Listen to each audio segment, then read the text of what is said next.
folks, welcome to today's Sunday Catechism.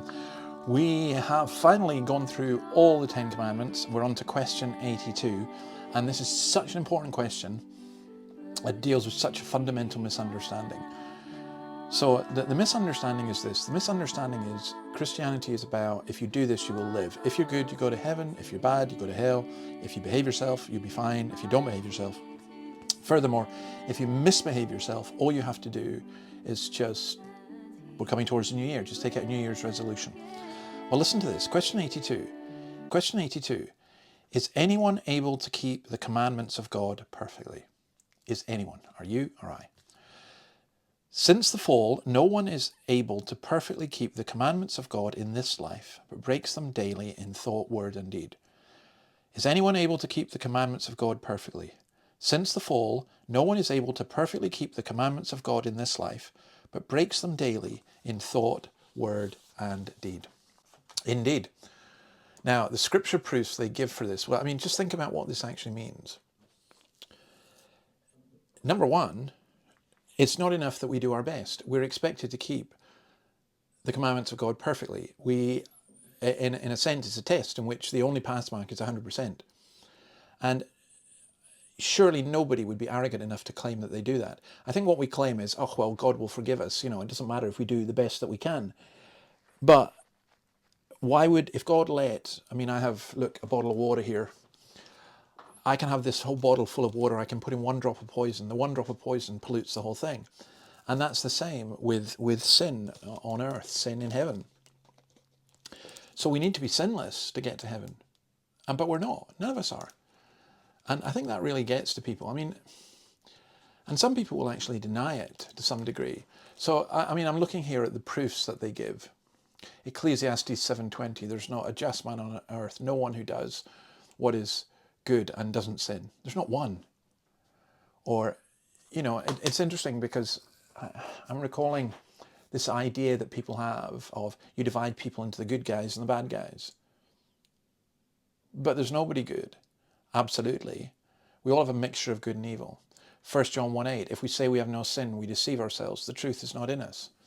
To deny that we have sin. If we say, 1 John 1:10, if we say we have no sin, we make God out to be a liar. The truth is not in us. Galatians 5:17, for the flesh lusts against the spirit against the flesh. And let these fight one another, and therefore you can't do the things that you want. I'm thinking of Romans 7, the good that I want to do, that I do not do. I've been thinking a lot about this because, every now and then I have this resolution. I'm going to do better. I'm going to pray more. I'm going to not indulge in this sin. I'm going to be more humble, etc., etc., etc. And never get there, Genesis 6:5, God saw that the wickedness of man was great on the earth and that every imagination of the thoughts of his hearts was only evil. Man, it's just always there with us, isn't it? Genesis 8:21, the imagination of man's heart is evil from his youth. Romans 3, I'm not going to read it all, but 9-21, just read what that says, citing Psalm 14, as it is written, there is none righteous, no, not one. Jew and Gentile alike have committed sin and are sinners. Or James 3:2-13, again, just read it all, talking about the tongue. It says if we don't offend in any word, then we're a perfect person. But we can't do that. We say we're not going to say anything sinful. We're not going to think anything sinful.